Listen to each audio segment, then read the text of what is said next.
Now that you've begun your research for that cheap flight, it's time to move on to the second most important travel logistic aside from passports and visas, and that is where you're gonna stay. And the way I see it, there are 6 different options, 6 different of the most common options that you can choose from. And this goes all the way back to that video that we talked about what type of traveler you're gonna be. We'll jump right into it. The first option is if you're gonna stay at a hotel. If you're going somewhere short term, there's no fuss, it's very easy. And this one is very self-explanatory. You can go to hotels.com, booking.com, Hotels Tonight. There's so many different websites and apps that you can utilize to find a good price on a hotel. The second one, and the much more affordable option, is staying in a hostel. And I know in the United States, hostels get a bad rap and because of movies or horror stories, whatever it may be. But this is one of the most budget-friendly options that you can choose when traveling abroad. And 2, it is literally the best place to meet other travelers when you are traveling. And we'll get into how to meet people when you're traveling in a later video.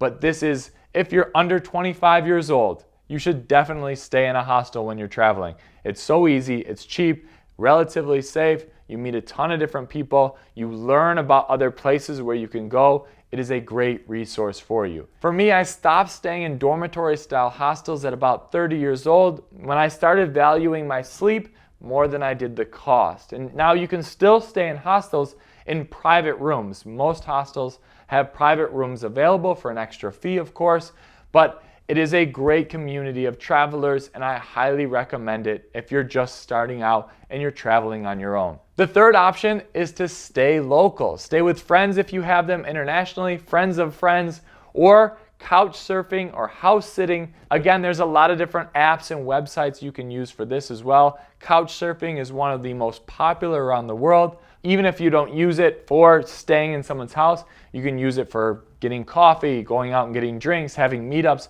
It's a great platform to be on, but again, I'll talk about that later in the How I Meet People section.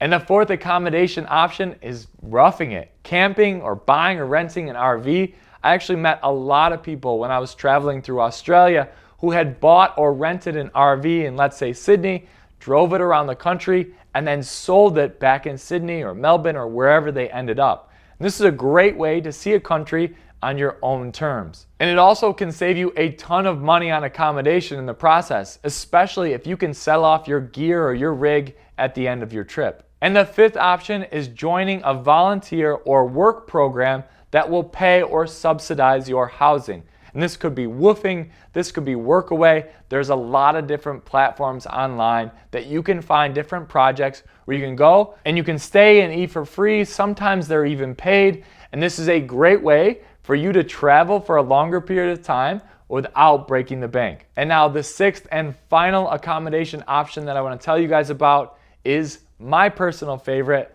and that is finding an apartment. Obviously, you have Airbnb, you have Vrbo, and now even Hostel World and Booking.com are offering short-term furnished apartment rentals. But even beyond that, those are the easy ones, right? Even beyond that, you have Craigslist, you have Facebook groups, you have communities like Internations and Couchsurfing that you can search for short-term apartment rentals.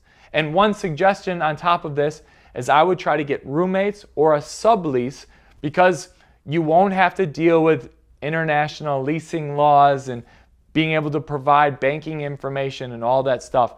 You can find a lot of different housing options in most places around the world online. And I'll leave all of the information to that in the resources document of this section as well.